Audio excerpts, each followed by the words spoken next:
Bukit itu dilenyapkan oleh urapan,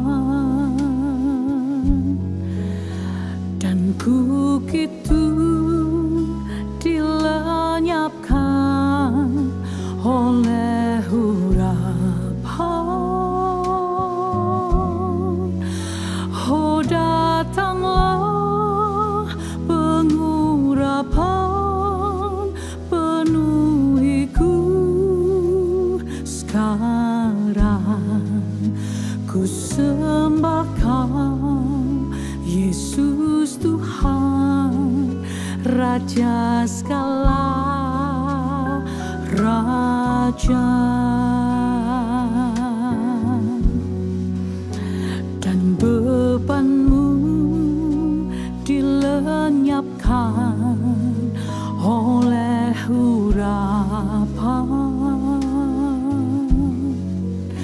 dan bebanmu dilenyapkan oleh urapan. Oh, datanglah pengurapan, penuhiku sekarang. Ku sembah Kau, Yesus Tuhan, Raja segala raja. Ku terima urapanmu, penuhiku. Ku terima urapanmu sekarang.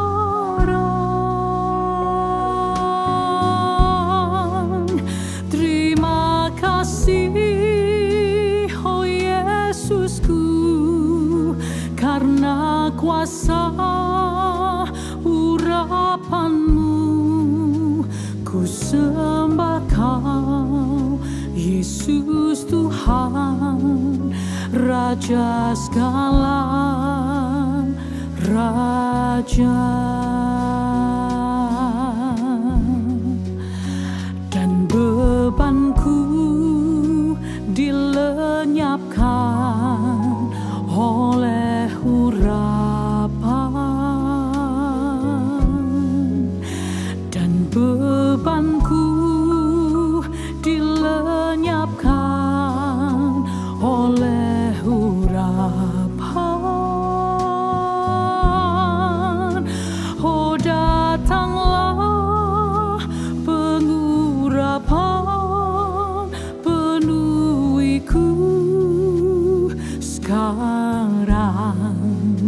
Ku sembah Kau, Yesus Tuhan, Raja segala raja. Ku terima urapanmu, penuhiku. Ku terima urapanmu sekarang.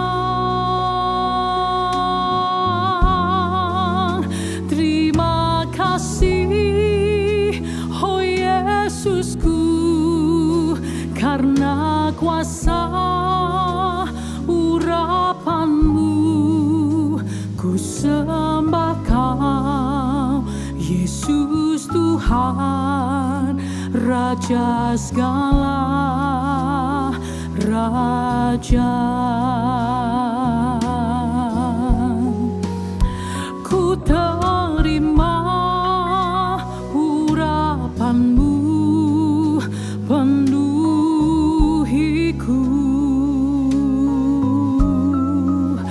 Ku terima urapanmu sekarang.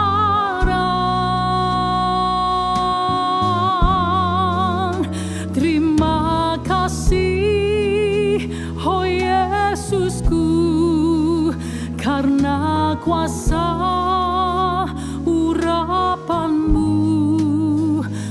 sembah Kau, Yesus Tuhan, Raja segala Raja.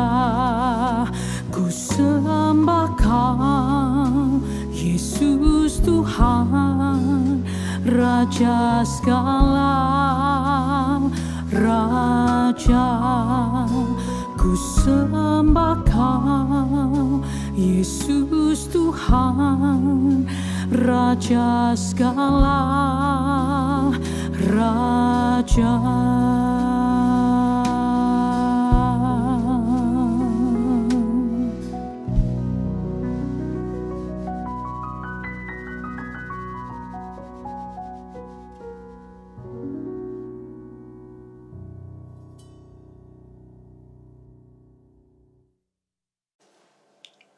Shalom saudaraku sekalian, saudara-saudaraku dari Gereja Suara Kebenaran Injil GSKI Nginden, Manyar, Sukomanunggal, Citraland, dan sekitarnya di wilayah Surabaya.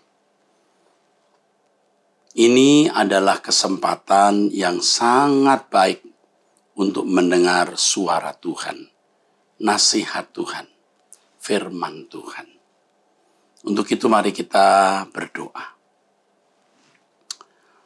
Bapa, taruhlah perkataan-Mu di mulut anak-Mu ini, agar kami hanya mendengar kebenaran yang tertuang dari hati-Mu, dan kuasa firman-Mu mengubah kami.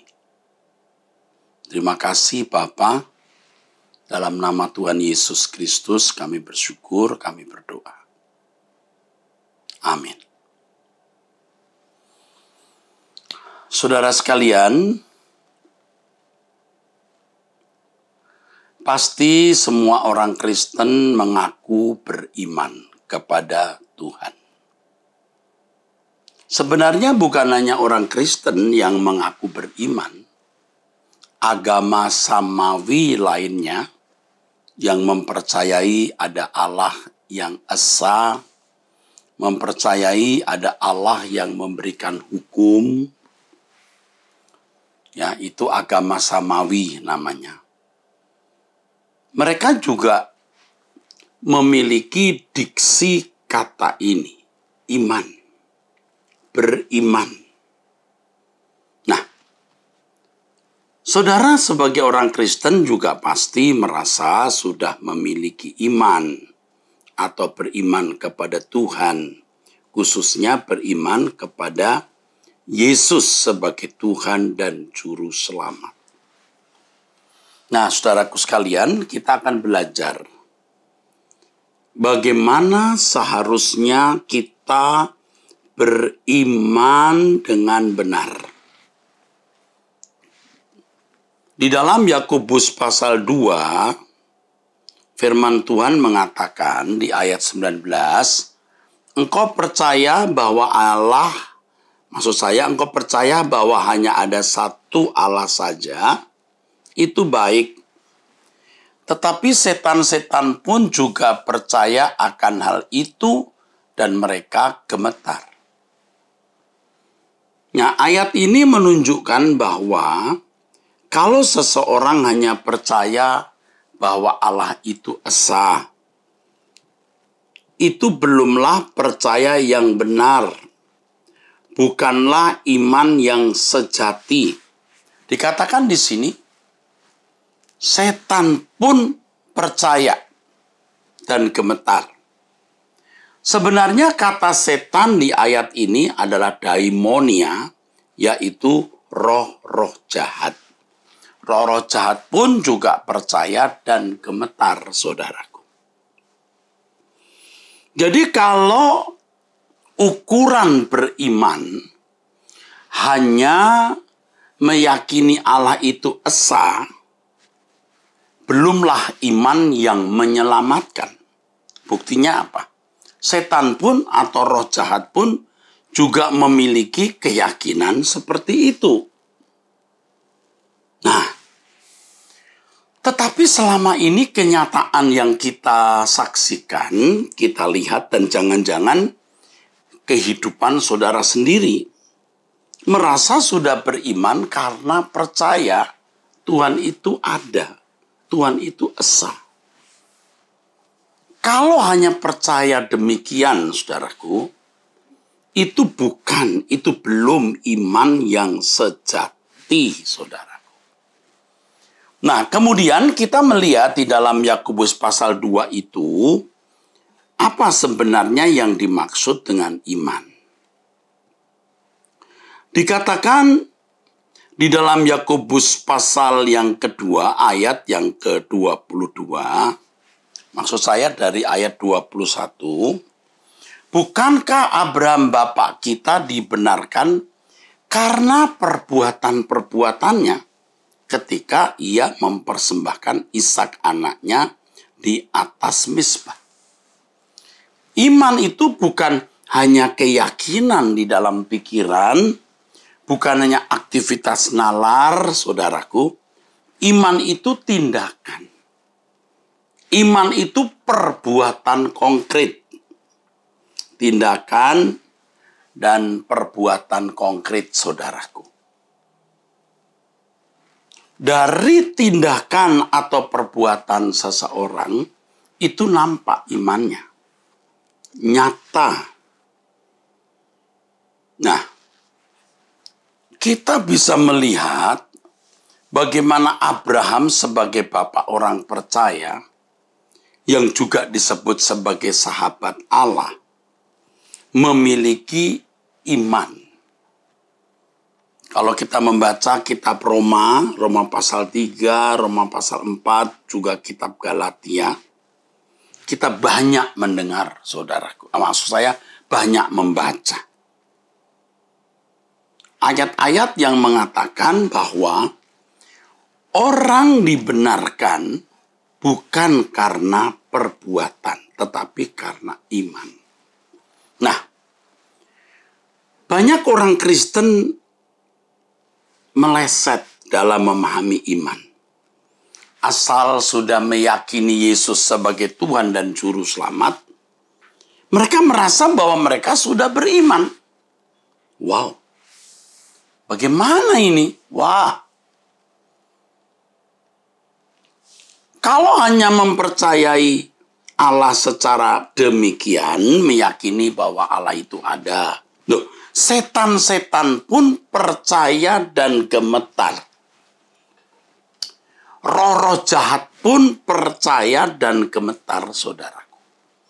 Jadi tidak cukup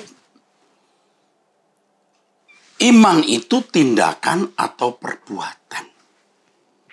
Nah, diberi contoh di sini bagaimana Abraham melakukan apapun yang diperintahkan oleh Allah. Yaitu, ya saudara, ketika ia mempersembahkan anaknya Ishak sebagai korban bakaran. Wah, ini tindakan yang mengagumkan, yang menakjubkan dari sosok anak manusia yang mempercayai Allahnya, yang meyakini Allahnya, bahwa Allahnya itu bisa dipercayai. Ia disuruh oleh Allah mengorbankan anaknya Ishak sebagai korban bakaran, saudara. Anda tahu apa itu korban bakaran? Biasanya menggunakan binatang seperti kambing, lalu dipotong-potong dan dibakar habis seluruhnya. Coba saudara bayangkan, anak satu-satunya dan di hari tuanya. Abraham tidak memiliki pengharapan apa-apa dalam hidup ini kecuali negeri yang Tuhan akan tunjukkan. Dan selama dia hidup di dunia, anaknya ini, Ishak, tentu sebagai harta milik kesayangannya, saudaraku. Tetapi ketika Allah memerintahkan Abraham untuk menyembelih anaknya Ishak, dia lakukan. Tidak ragu-ragu. Alkitab menunjukkan kok dia menghunus pisau atau pedang itu. Pisau ya, Yang pasti sudah diasah tajam. Oh, tulang domba saja bisa dipotong, apalagi tubuh manusia. Tapi Tuhan kemudian berseru, stop, aku hanya menguji kamu, Abraham. Saudaraku, iman itu sebenarnya penurutan terhadap kehendak Allah. Penurutan terhadap kehendak Allah. Apa yang dikehendaki Allah dalam hidup setiap individu. Kalau iman itu hanya melakukan hukum, ya tidak perlu Yesus datang ke dunia. Orang-orang Yahudi juga orang-orang yang taat hukum dan meninggikan Taurat mereka.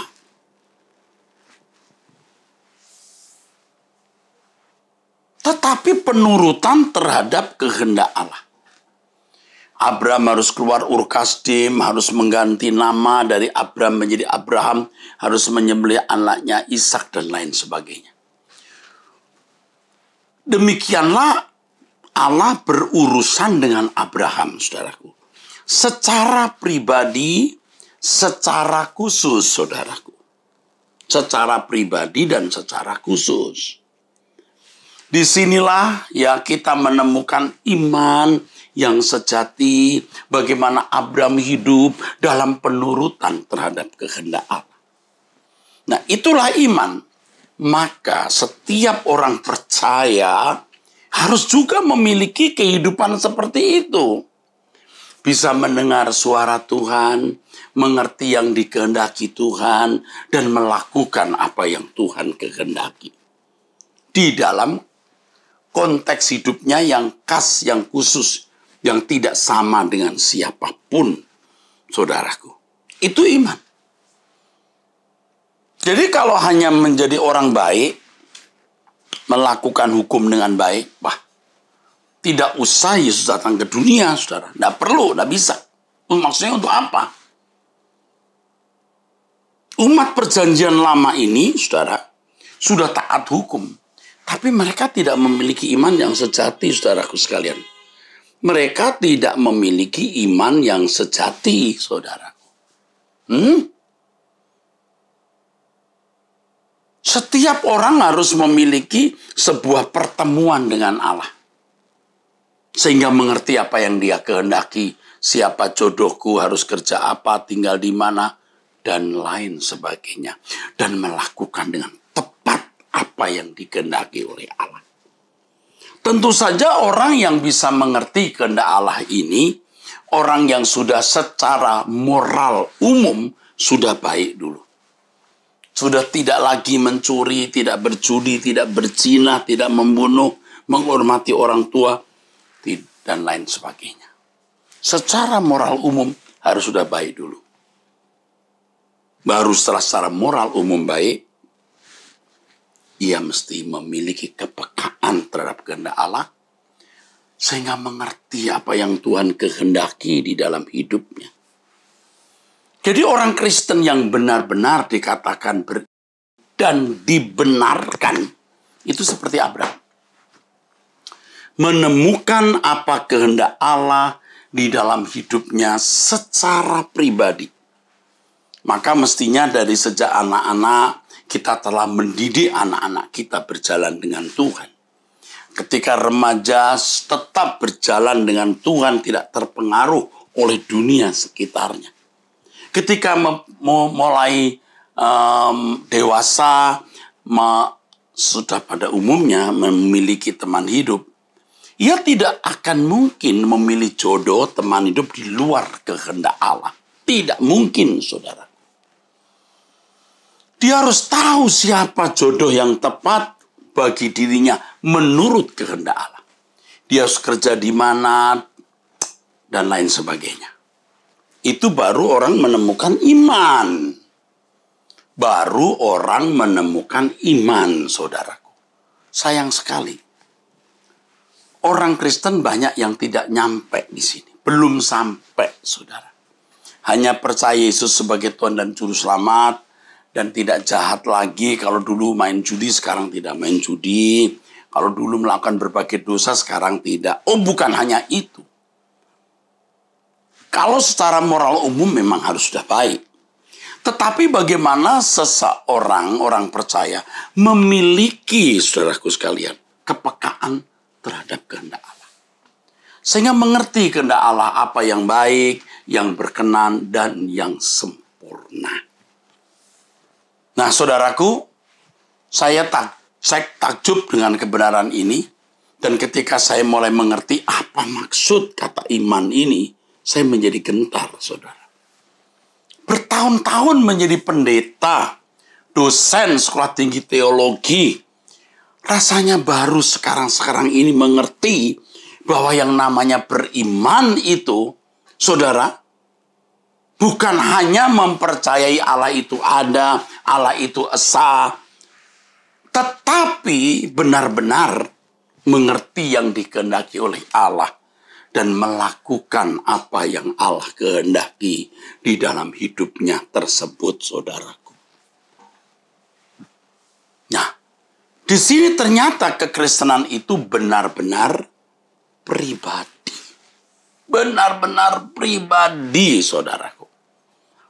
Saya sebagai pendeta hanya bisa membimbing, menjadi mentor secara terbatas. Tetapi Roh Kudus yang diberikan Tuhan kepada masing-masing individu akan menuntun masing-masing individu itu kepada seluruh kebenaran Allah. Anda mengerti maksud saya? Iya. Dan disinilah istimewanya menjadi anak-anak Allah. Karena Roh Kudus dimeteraikan di dalam diri kita. Dengan dimeteraikannya Roh Kudus di dalam diri kita, maka ada pengalaman pribadi dengan Allah. Ada perjumpaan pribadi dengan Allah. Di mana di dalam perjumpaan pribadi tersebut, seseorang mengerti apa yang Allah kehendaki untuk kita lakukan di dalam hidup ini. Saudara jemaat Tuhan GSKI Nginden, Manyar, Sukomanunggal, Citraland, dan sekitarnya di wilayah Surabaya. Saya percaya banyak di antara saudara belum sampai pada iman seperti ini. Belum. Karena bertahun-tahun seperti saya yang dari kecil Kristen tidak mengerti iman itu. Bagi saya pada waktu itu yang pertama percaya Yesus sebagai Tuhan dan Juru Selamat, lalu jadi orang baik. Udah cukup. Cukup menjadi anak Allah. Tapi ternyata tidak demikian, saudara. Beriman itu artinya hidup dalam penurutan terhadap kehendak Allah. Oleh sebab itu seseorang harus memiliki persekutuan yang benar dengan Allah. Tidak bisa tidak, saudaraku. Seseorang harus memiliki persekutuan yang benar dengan Allah. Supaya bisa berdialog, bercakap-cakap. Bisa mengerti apa yang Allah kehendaki untuk kita lakukan di dalam hidup ini. Saudara, makanya di Matius pasal 7 ayat 21 sampai 23, Yesus menolak orang yang mengaku sudah bernubuat, mengajar, atau mengadakan banyak mujizat, saudaraku. Tuhan berkata, aku tidak kenal kamu. Loh, kok bisa ya? Orang seperti ini mestinya masuk surga dong. Sudah mengusir setan, mengadakan banyak mujizat kok. Bernubuat lagi. Oh, ukuran kedewasaan dan perkenanan Tuhan bagi seseorang itu bukan pada ciri-ciri tersebut, saudaraku. Tetapi terletak pada kesediaannya untuk mencari Allah, mengerti kehendak Allah, dan melakukan kehendak Allah tersebut. Kekristenan itu sangat pribadi, saudaraku. Di mana masing-masing kita harus memiliki perjumpaan dengan Allah. Dan di dalam perjumpaan itulah kita bisa mengerti kehendak Allah, apa yang baik, yang berkenan, dan yang sempurna. Saudara, bertahun-tahun saya menjadi orang Kristen. Aduh, saya gagal beriman, saudara. Walaupun saya pendeta, walaupun saya dosen sekolah tinggi teologi, ternyata saya belum beriman pada waktu itu. Oh, pelayanan saya besar. Saya jadi dosen, rektor. Oh, jemaat yang dipercayakan saya banyak, tetapi saya belum beriman dengan benar. Semua serba format. Saya melihat orang buat apa, saya lakukan. Orang lakukan apa, saya tiru. Itu format-format yang sudah ada. Saya tidak serius mencari Tuhan.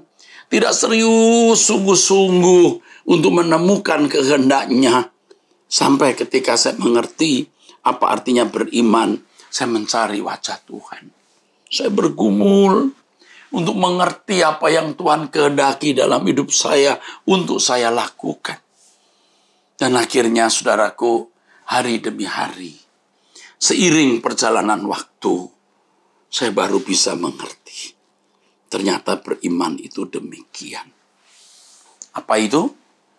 Mengerti apa yang Allah kehendaki untuk kulakukan dari waktu ke waktu, dari saat ke saat.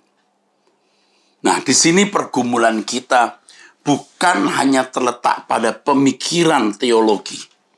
Bukan hanya pandangan kita mengenai Allah. Tetapi di sini, saudaraku, yang penting bagaimana seseorang mengerti apa yang Allah kehendaki untuk kita lakukan. Dikatakan di dalam firman Tuhan, kamu lihat bahwa iman bekerja sama dengan perbuatan-perbuatan. Dan oleh perbuatan-perbuatan itu imannya menjadi sempurna. Jadi kalau saudara percaya Yesus sebagai Tuhan dan Juru Selamat, itu belumlah iman yang menyelamatkan. Iman yang menyelamatkan itu ketika kita bersedia melakukan apapun yang Allah perintahkan dalam hidup kita untuk kita lakukan. Terus terang saya khawatir, saudara, banyak nanti orang-orang Kristen masuk neraka. Karena perbuatannya jahat. Lebih jahat kadang-kadang dari orang non-Kristen. Dan saya sudah menyaksikan itu, saudaraku. Tidak bermaksud mau mengangkat diri dan menjelek-jelekkan orang. Bahkan saya menjumpai tidak sedikit pendeta yang tidak takut akan Allah, tidak menghormati Allah secara patut. Oh, tidak mengajarkan bagaimana mengasihi, menghormati Allah secara patut. Oh, mereka bisa berkhotbah, mereka bisa menghimpun massa. Tetapi mereka tidak menuntun jemaat Tuhan kepada kebenaran yang membuat jemaat mestinya tidak mengingini apapun kecuali Tuhan. Saya takut, benar-benar saya khawatir. Saudara harus memiliki perasaan krisis ini, krisis. Jangan sampai ketika saudara menutup mata, Tuhan berkata, aku tidak kenal kamu. Itu mengerikan, saudaraku. Aku tidak kenal kamu. Ngeri, saudaraku. Dan Tuhan itu tegas. Jangan membayangkan Tuhan itu hanya yang sabar atau sabarnya saja. Pengertiannya. Oh, jangan hanya membayangkan Tuhan demikian semata-mata. Allah juga Allah yang tegas. Allah yang memiliki integritas. Yang dikatakan dalam firman Tuhan, Allah tidak memandang muka. Artinya menghakimi orang berdasarkan perbuatan orang itu. Demikian dikatakan dalam 1 Petrus 1 ayat 17 dan 18 bahwa Tuhan tidak pandang muka. Artinya Tuhan tidak mempedulikan siapa kita. Tapi yang penting apakah orang itu melakukan kehendak Bapa. Jadi biar saya pendeta, kalau saya tidak melakukan kehendak Bapa, ya saya diusir. Dan terus terang saya takut, saudaraku. Makanya sering saya berkata, Tuhan, kiranya Engkau temukan di matamu aku berkenan. Kiranya Engkau temukan di matamu aku berkenan di antara manusia. Itulah kehormatanku, terindah dalam hidupku, kebahagiaan di hadirat-Mu. Kiranya Engkau temukan di matamu aku berkenan. Saudara, jangan sampai kita meninggal dunia, kita merasa kita sudah menjadi anak-anak Allah, Kita ada di hadapan pengadilan Allah. Ternyata Allah menolak kita. Tuhan menolak kita dengan berkata, aku tidak kenal kamu. Kita harus takut, saudaraku. Kita harus gentar. Jangankan saudara, saya pun juga gentar, saudaraku. Karenanya sering saya membawa diri di hadapan Tuhan. Seperti sebuah simulasi pelatihan. Ya, Tuhan, bagaimana penilaianmu terhadapku? Bagaimana aku ini di matamu, Tuhan? Aku minta petunjukmu, aku minta lawatanmu. Dan saya serius, saudaraku, untuk bertobat. Setiap kali saya melakukan kesalahan, saya berjuang untuk keluar dari kesalahan itu. Setiap pengakuan dosa, sekaligus komitmen untuk meninggalkan dosa itu. Suatu hari semua kita harus menghadap tahta pengadilan Allah. Dan Alkitab berkata orang dibenarkan bukan karena perbuatan, tapi karena iman. Nah, saudara harus tahu, jangan Anda berpikir kita diselamatkan bukan karena perbuatan loh, lalu kita bisa berbuat sesuka-sukanya. Itu sesat, saudara. Memang keselamatan dimulai dari kayu salib di Bukit Kalvari. Semua kita ditebus. Tetapi umat pilihan diberi kesempatan menjadi anak-anak Allah untuk dirancang, dikembalikan ke rancangan semula Allah. Ya, betul. Ini maksudnya Alkitab. Jadi jangan berkata, oh kita diselamatkan bukan karena perbuatan, lalu merasa nyaman-nyaman saja biar masih hidup dalam dosa atau hidup tidak bersih. Nanti di hadapan Tuhan juga sudah dianggap benar masuk surga. Ini sesat loh. Ini salah. Memang semua dimulai dari salib. Salib menebus dosa kita. Tetapi setelah kita ditebus, kita harus mengalami perubahan. Nah, perubahan demi perubahan tersebut meningkatkan kualitas hidup seseorang. Dan kualitas hidup seseorang dalam urusannya dengan Tuhan artinya meningkatkan iman. Makanya kalau kita belajar terus untuk hidup sesuai kehendak Allah, kata firman Tuhan, karena perbuatan-perbuatanmu iman menjadi sempurna. Kita bertumbuh, saudaraku. Jadi lewat kejadian-kejadian, lewat peristiwa-peristiwa hidup yang kita alami, iman kita menjadi sempurna. Jadi kalau kita menghadapi banyak cobaan, godaan untuk berbuat dosa, kita berkata tidak, iman kita naik. Artinya karakter dosa kita makin diluruhkan dan karakter Allah makin dihidupkan. Jadi iman yang sempurna itu bukan sekedar memindahkan gunung atau melakukan hal-hal yang spektakuler, yang ajaib. Iman yang sempurna itu penurutan atau ketertundukan mutlak, total kepada Tuhan. Ketertundukan mutlak. Apapun yang kau ingini dalam hidupku Tuhan, aku mau lakukan. Apapun yang kau ingini, apapun yang kau kehendaki, aku lakukan Tuhan. Nah itu iman. Jadi iman tidak hanya kegiatan secara nalar. Iman itu tindakan. Tindakan yang selalu sesuai dengan pikiran dan perasaan Allah. Nah saudaraku, orang yang memiliki iman itu orang yang benar-benar hidup suci. Dan pasti makin seperti Kristus. Aduh, indah sekali saudara. Jadi kalau boleh dibahasakan dengan bahasa sederhana begini saudara. Kalau orang tidak semakin seperti Kristus, dia tidak beriman. Kalau orang tidak semakin dikembalikan ke rancangan semula, dan model rancangan Allah semula itu Yesus, berarti dia tidak beriman. Atau imannya salah. Nah, saya sebagai seorang yang belajar teologi dan menjadi pimpinan sekolah tinggi teologi dan bahkan juga pimpinan dari beberapa sekolah tinggi teologi secara organisasi di Badan Musyawarah ya perguruan tinggi keagamaan Kristen ya saudaraku. Ya, prihatin saudaraku. Banyak teolog-teolog yang belajar teologi, makin pinter makin tidak jelas perilaku dan karakternya.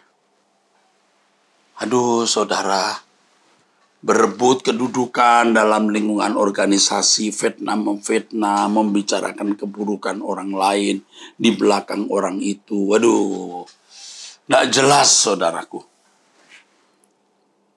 Nggak tahu kenapa bisa begitu saudaraku. Nggak ngerti saya, nggak ngerti. Dan itu menjadi sesuatu yang mengecewakan saya tahun-tahun belakangan ini. Makanya ketika saya memimpin sebuah sekolah tinggi teologi, saya mulai mengarahkan mereka bukan hanya memiliki ilmu teologi, tapi betul-betul mengalami Allah. Saya ajak mereka tiap hari jam 6 pagi sampai jam 6.45, jam 7 berdoa. Kadang-kadang setengah 6 saya sudah mulai berdoa. Ya, nggak bisa kalau tidak demikian. Banyak orang sekolah teologi kok makin pinter, kok jadi makin tidak karu-karuan. Makin pinter kok jadi makin sombong. Pinter secara teologi tinggi gelarnya tapi materialistis, mata duitan. Dan banyak tindakan-tindakannya yang bisa dikatakan sebagai tidak agung, saudaraku. Dan tidak usah menunjuk orang lain, saya sendiri. Saya sendiri juga begitu dulu, saudara. Hidup saya nggak bersih, saudaraku. Saya meratapi itu, kenapa ya Tuhan? Kok hidupku seperti ini ya Tuhan? Lalu Tuhan tuntun saya, saudara. Tuhan bimbing saya untuk bisa melihat satu dimensi baru dalam hidup kekristenan. Ternyata iman itu penurutan terhadap kehendak Allah.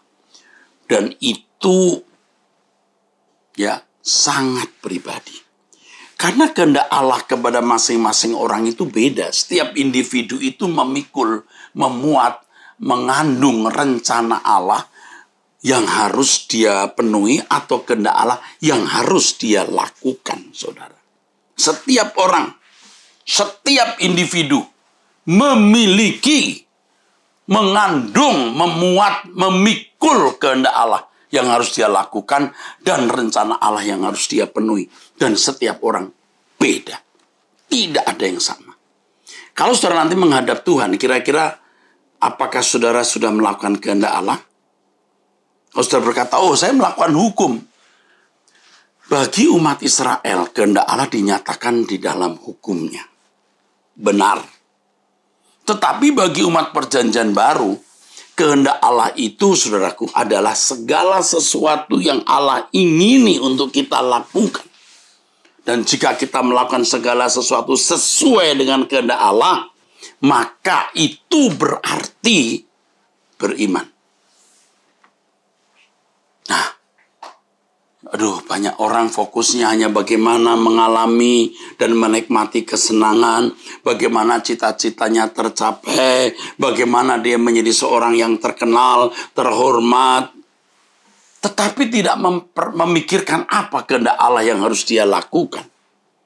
Sekali lagi, soal hukum, moral umum tentu harus baik dulu.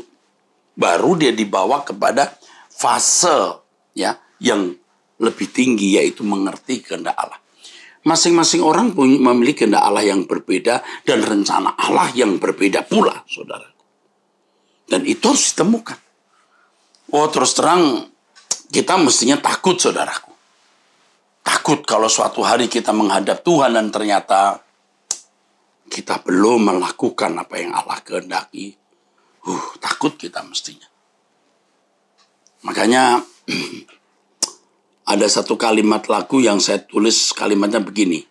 Beriku kesempatan di sisa waktuku, kau ubahkan. Nggak puas jadi pendeta, nggak puas jadi doktor teologi, nggak puas memiliki berbagai jabatan. Itu tidak ada artinya. Tapi kalau kita bisa menyenangkan hati Allah, itu segalanya. Beriku kesempatan di sisa waktuku, Kau ubahkan. Sebelum saya diubah Tuhan seperti ini, saya dugal juga, saudara. Cuman nggak ketahuan aja. Wah, kalau saya tidak bertobat, takut saya, saudara, masuk neraka, saudaraku. Ngeri, saudara. Puji Tuhan, saya dihajar Tuhan itu berkali-kali. Dan lewat hajaran itu saya mau berubah. Ngeri kalau orang sudah tidak dihajar, tidak ditegur oleh Tuhan, dibiarkan. Mati dia, binasa. Jadi sekarang saudara mau nunggu apa? Hidup ini singkat.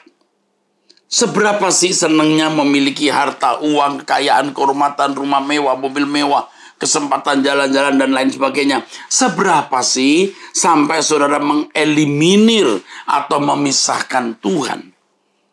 Seberapa sih, saudaraku? Karenanya kita harus berani investasikan waktu dan hidup kita hanya untuk Tuhan. Hanya untuk Tuhan saja. Keberadaan gereja kita ini bukan sekedar sebagai jemaat punya gereja dan bisa berliturgi.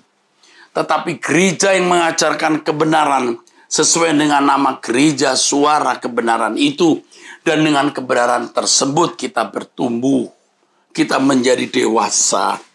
Kita berkenan kepada Tuhan. Kita menyenangkan hatinya. Jadi iman tanpa perbuatan seperti tubuh tanpa roh. Ya. Jelas dikatakan, jadi kamu lihat bahwa manusia dibenarkan karena perbuatan-perbuatannya. Bukan hanya memiliki nalar percaya Tuhan sebagai juru selamat atau Yesus sebagai juru selamat, tetapi penurutan terhadap kehendak Allah, langkah-langkah hidup setiap hari yang menangkap apa yang Allah kehendaki dan dia lakukan, rencana Allah yang dia penuhi dalam hidup ini. Itu saudaraku sekalian. Jadi kalau kita meneliti hidup kita masing-masing hari ini, ternyata kita belum hidup suci secara patut, jangan ngaku beriman. Orang yang benar-benar beriman itu mengerti kehendak Allah, melakukan kehendak Allah. Dan kalau Allah memiliki rencana, saudaraku, apa yang dia lakukan? Menyelesaikan pekerjaan Bapa. Allah menyediakan diri menjadi Allah kita. Allah menyediakan diri menjadi sahabat-sahabat kita. Menjadi sahabat kita maksud saya. Dan betapa itu keindahan saudaraku. Seperti Abraham menjadi sahabat Allah. Oh, Abraham menjadi sosok bapak orang percaya. Kita bukan orang Israel, kita bukan orang Yahudi. Tapi kalau kita memiliki iman seperti yang dimiliki Abraham, itu berarti saudaraku sekalian, kita umat pilihan. Kita bukan orang Yahudi, kita bukan anak Abraham secara darah daging. Tapi kita anak Abraham di dalam iman, kita umat pilihan. Jadi kalau saudara mengaku beriman, ini loh sosok iman. Memuat, mengandung, memikul kehendak Allah dalam hidupnya yang dia penuhi. Memuat, mengandung, memikul pekerjaan Allah yang dia harus selesaikan. Ya, jangan sembarangan bicara kita dibenarkan karena iman, titik, lalu tidak buat apa-apa. Kita dibenarkan oleh iman. Tetapi lihat bagaimana orang yang hidup beriman itu. Kalau kita membaca di Perjanjian Baru, Rasul Paulus. Rasul Paulus. Ini rasul yang benar, saudaraku. Rasul yang benar, yang sungguh-sungguh, saudaraku. Memiliki kehidupan orang beriman. Makanya kalau banyak pendeta berteori tentang iman, begono begini, berdebat begono begini, cukup saya beritahu. Kalau engkau sungguh-sungguh beriman, hidupnya Paulus itu model iman yang benar. Kalau kita membaca, kita menyaksikan di media sosial, saudaraku, bagaimana orang-orang berdebat, saling menyakiti, saling melukai dengan kata-kata yang tidak patut. Saudara, ironis sekali mereka itu banyak yang punya gelar apakah sarjana teologi, magister teologi, atau S2, bahkan pendeta. Tetapi saudara, lihat kelakuan mereka di dalam media sosial itu tidak mencerminkan sama sekali sebagai utusan Kristus. Tidak patut kita nonton yang begitu, saudara. Tidak patut. Tidak patut kita mengikuti apa yang diajarkan karena kita malah bisa meleset dan tidak melakukan kehendak Allah secara benar. Saudara, coba kita periksa hidup kita masing-masing. Kita punya iman yang benar atau tidak? Ayo kita periksa. Tuhan mau berbicara kepada kita dan menunjukkan jalan hidup kita. Bagaimana kita mengisi hari hidup kita. Kita memaknai hari hidup kita di dalam penurutan terhadap kehendak Allah. GSK Inginden, Manyar, Sukomanunggal, Citraland, dan wilayah sekitar Surabaya. Ayo kita hidup baru di dalam Tuhan.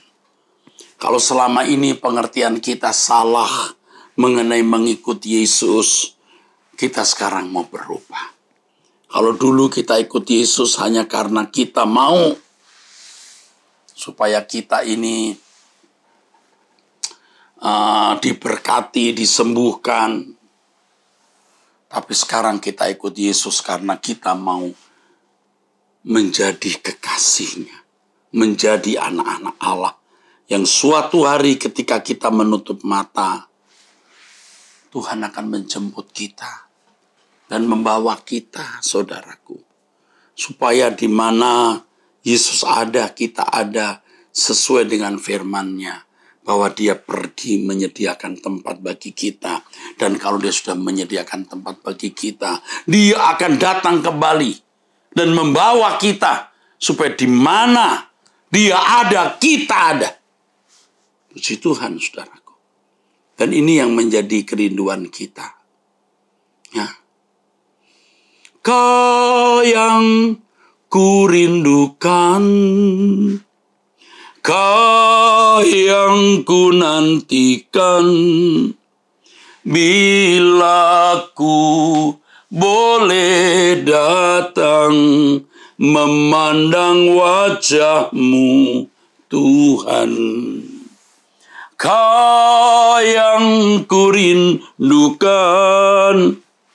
Kau yang ku nantikan, bila ku boleh datang memandang wajah-Mu, Tuhan. Hanya orang-orang yang betul-betul melepaskan segala percintaan dunia dan betul-betul meninggalkan dosa, rindu, dan sudah melakukan kehidupan yang berkenan kepada Allah yang bisa berkata, hanya Kau yang kurindukan, hanya Kau yang kubutuhkan. Saudara, jangan sampai kita menyesal, ya. Jangan sampai kita menyesal kalau Tuhan sudah memberi kita kesempatan untuk mengenal Dia dan mendengar firman begitu indah pada kesempatan ini. Ayo kita bertobat, saudaraku. Benar, jujur, saya sering sedih. Saya melihat banyak orang Kristen belum memiliki iman. Mereka hanya punya keyakinan di dalam pikiran mereka, tapi mereka tidak memiliki iman yang benar, saudaraku. Sayang, saudara, kasihan sekali, saudara. Kalau Tuhan Yesus datang, mereka akan tertolak. Sedih sekali, karena tidak melakukan kehendak Bapa. Yang sama karena tidak memiliki iman yang sejati, seperti yang dimaksud oleh firman Tuhan. Saya percaya apa yang saya sampaikan ini akan memberikan inspirasi yang berharga kepada saudara. Ya, dan saya rindu Anda sungguh-sungguh diubahkan oleh firman ini. tetaplah kita bergereja di sini. GSKI Nginden, Manyar, Sukomanunggal, Citraland, dan sekitar Surabaya. Tetaplah kita ada di gereja ini. Gembala sidang kita, Bapak Aswin, hamba Tuhan yang memang telah ditunjuk Tuhan untuk mengembalakan saudara. Ya, doakan dia. Dan di tengah-tengah suasana COVID ini, ayo kita jaga kesehatan dengan meningkatkan imunitas kita, olahraga, makan yang sehat, tidur cukup, saudaraku. Ya, usahakan tidak keluar rumah jika tidak sangat penting. Memakai masker terus, ya, social distancing, cuci tangan dan seterusnya. Ya, saudaraku. Dan jangan lupa, saudara, di tengah-tengah suasana COVID ini, saudara tetap harus mendukung keuangan gereja yang memang benar-benar dibutuhkan. Saya tidak mendapatkan pesan mengenai ini secara khusus, tetapi hanya tergerak sendiri untuk menyampaikannya kepada saudara. Mari kita berdoa. Bapa, memberkati umat-Mu, jemaat GSKI Nginden, Manyar, Sukomanunggal, dan Citraland, serta wilayah sekitar Surabaya yang digembalakan oleh Bapak Pendeta Aswin. Bapak, tolong agar jemaat-Mu tetap setia memandang Engkau. Tolong Bapak agar mereka mengenal kebenaran dan diubahkan. Hamba-Mu Bapak Aswin dan seluruh jajaran para pelayan dan koordinator, Engkau berkati, Engkau pimpin, Engkau tuntun mereka Bapak. Ya Bapak, berkati GSKI Nginden dan seluruh cabang-cabangnya. Terima kasih Bapa, dalam nama Tuhan Yesus Kristus kami bersyukur, kami berdoa. Amin. Sampai jumpa saudara sekalian, Tuhan memberkati.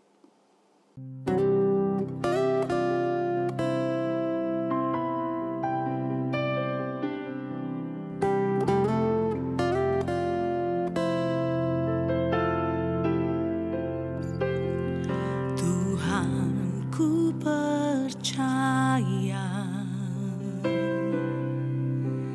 rencana-Mu indah, walau saat ini tak ku mengerti.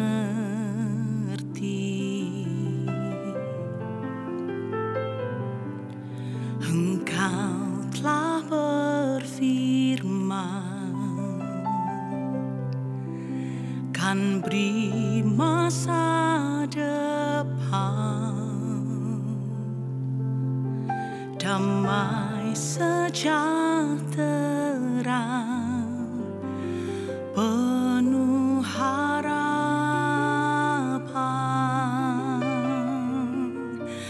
Ku tahu rencana-Mu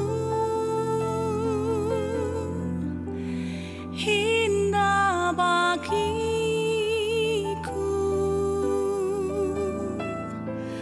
Ku tahu kehendak-Mu baik bagiku.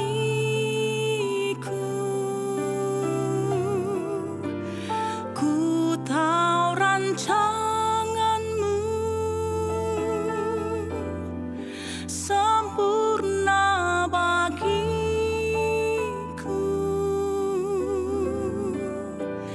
Ku tahu jalan-jalan-Mu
terbaik bagiku. Ku tahu jalan-jalan-Mu yang terbaik bagiku. Ku tahu jalan-jalan-Mu yang terbaik bagiku.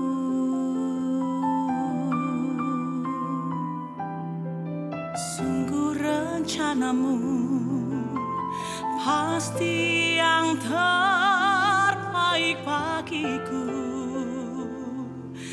Tiada satu pun yang gagal di hidupku. Ada damai sejahtera